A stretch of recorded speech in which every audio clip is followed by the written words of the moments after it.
What's up, family? Doing something a little bit different today. Wanted to come live for a little bit in between my busy meeting day and planning for summits, and I just had a really good coaching call, and it made me want to do a quick live that I think is something.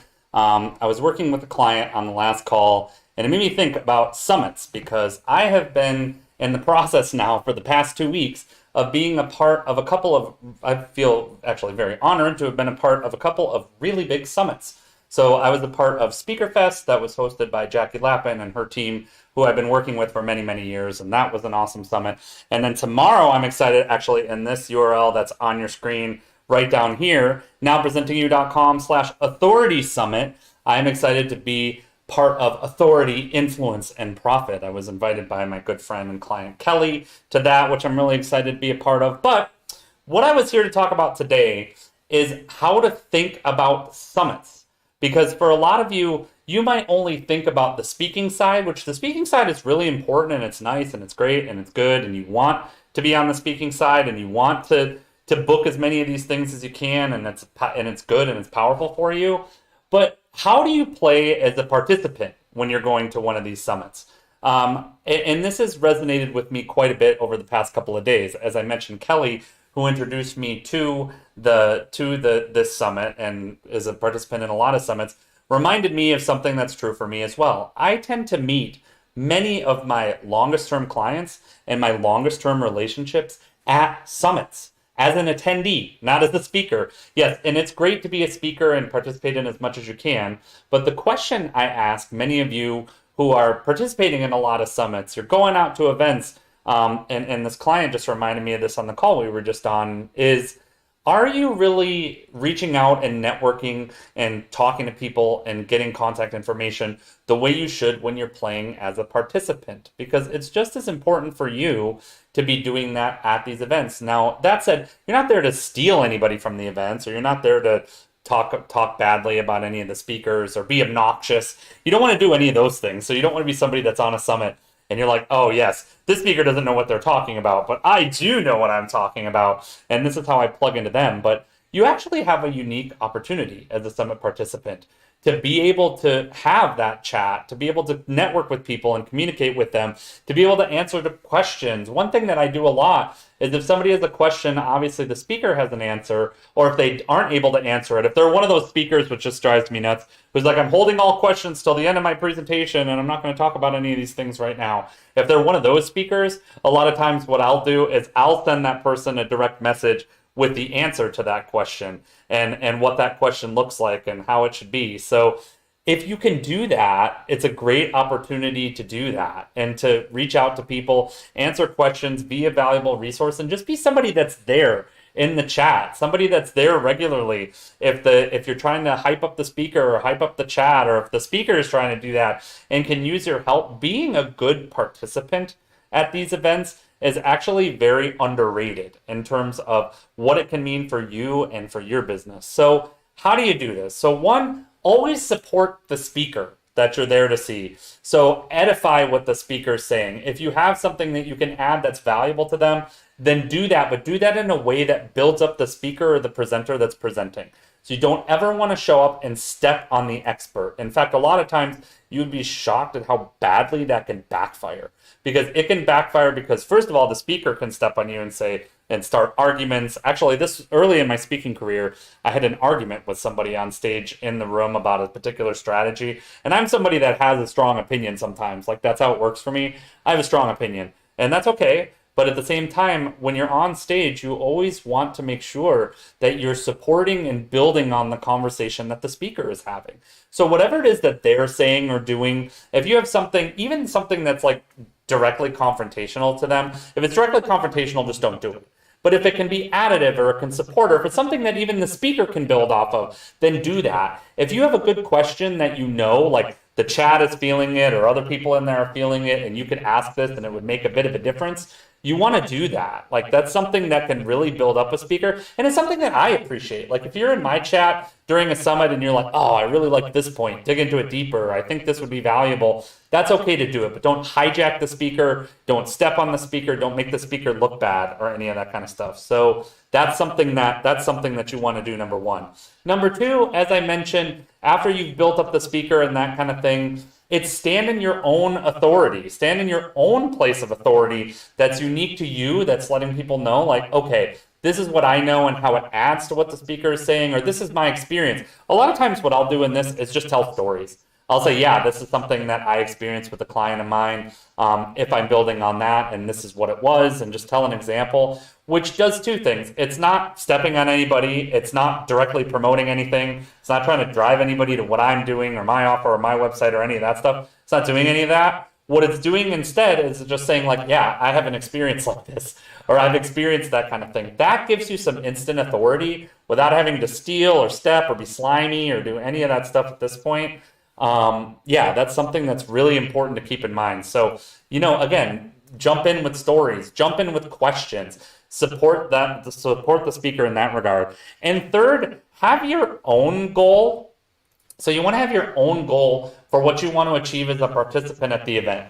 So yes, you should have learning goals, of course, because you should be coming in, and if you're going to a summit or you're attending something, one of the cool things about the Authority Summit that I'm in tomorrow, again, link below for that, if you're in that type of summit, you can reserve your seat for the different sessions that you want to go to, because during the Authority Summit, there's actually a number of speakers speaking at any time. So it's like breakout room format, where you pick the one that you want to go to. So you want to pick the ones that you want to go to, and you want to have objectives for what you're going to learn, or like what you try to take away. And that should be like 3 to 5 major takeaways from the event. And then you should have goals for how many people you connect with. Again, you'd be shocked at just reaching out to people directly, scheduling meetings with people directly, looking for people, not necessarily even just as clients, because you'll definitely find clients.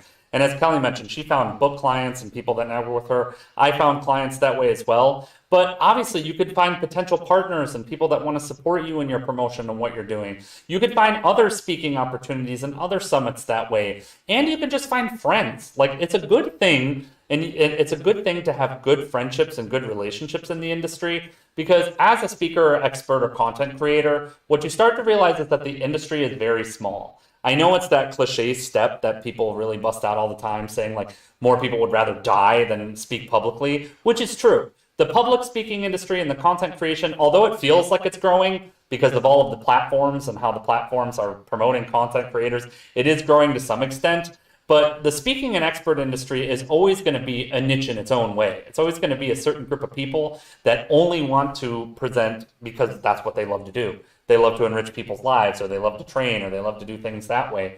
So that's something that's important to consider. Having goals for that, and having goals for going into the event, for multiple facets of the event. And so for me, that was something that I would always do, even in in-person events. I would always be someone that said, okay, like I certainly want to have my learning goals. I want to have my networking goals. Sometimes, depending on the size of the event, I would even have a sales goal. Again, this is my programming from years and years and years of working with big speakers in the industry who are always like, sell, sell, sell. Like, one thing you always want to make sure is that you always have an order form on hand, or if you have an offer that you're going to make to somebody, that you have your sales page ready to go. Like, you have somewhere to send somebody. So if you have the opportunity to make money, you have the opportunity to collect from somebody, you want to be able to do that right off the bat and make sure that you're not stumbling around, trying to figure it out, building a page on the fly. Then again, who am I kidding? I've built pages on the fly. One thing that I've done in summits or events like this is that I notice holes or gaps in the summit or somewhere that might make sense for me to put something together. And I don't hesitate when I go, okay, well, this is something that I can fulfill and that I can bring to the table. A lot of times I'll create something right on the fly. And when you have tech tools that are easy to use, like the ones that I use, it's very easy to quickly throw up a sales page, quickly get a shopping cart item going, make emails go out, and all these things happen. And as you start to get your things in place, as you start to get your systems in place, that gets easier and easier and easier. So think about summits as more than just, I'm going there to watch and receive and learn and be a sponge. Think of summits as both an act, set goals for summits as you would for anything else in your business. Set goals for summits as you would for a networking event. Set goals as you would for your own speaking event. Think about summits as more than just passive opportunities, because they are not passive. In fact, they are active. And so, again, I encourage you to come tomorrow. If you haven't registered yet, it is completely free to come tomorrow. There are so many experts on the call last night. I think there were over 40 different experts that were there. This is breakout style, so you can pick and choose what presentations you want to come to. You can obviously choose to come to mine, which I'm going to be focused in, again, on why so many offers don't work and what the problem is with offers that fail, whether it's in launches or campaigns or events or that kind of thing. So I'll be presenting tomorrow. I believe, actually, I would want to get that right. Let me pull up my calendar. I believe it is 12 o'clock Pacific time. So why your offer isn't converting during your events and how to fix it. So I'll be talking about that tomorrow at 12 p.m. Pacific, which is 1 p.m. Mountain, 2 p.m. Central, 3 p.m. Eastern. You get in the habit of doing all that. It is free to register. NowPresentingYou.com/authority summit. And again, show up ready. Show up ready to network. Show up ready to talk to people. Show up ready to add to the event from the participant side. You'd be shocked, again, at just how much you can add just being in the participant seat and being an active participant in an event. You know, again, sometimes you might walk away with more than the speakers do when you do this right. And I know that's been true for me in some cases. So again, regardless of what it is, treat summits as what they are, understand the value of what they can be, participate in as many events as you can, even if you can't be there all day. Show up for a little bit of it, register for the talks you can make it to, and again, be active in your participation. You will be surprised at just how much you can generate, how far you can reach, what you can create out of these events. And for me, it's really been the biggest driver of my agency business. My marketing agency has been basically built through referrals and events. And just now are we starting to do more traditional marketing, advertising, funnel building, that kind of stuff. I didn't do any of that to start. So keep that in mind. Be an active participant. If you've got some time tomorrow or you just want to build up, go ahead and do that. NowPresentingYou.com/authority summit. And as with most summits, there is a VIP package, so if you can't make it all day or you wanna soak in the knowledge of all these speakers, you can buy all the recordings, and there's additional training and bonuses and all sorts of cool stuff that they have in there, which I believe that is $47, so not a big price to get access to all of this stuff for life. Authority, influence, and profit. You need more of it. I need more of it. We're all here to get it. I hope to see some of you there again tomorrow. NowPresentingYou.com/authority summit. Show up, be an authority. I hope to see some of you there. I have 2 pages of Now Presenting You that are created on this. That's not a good thing.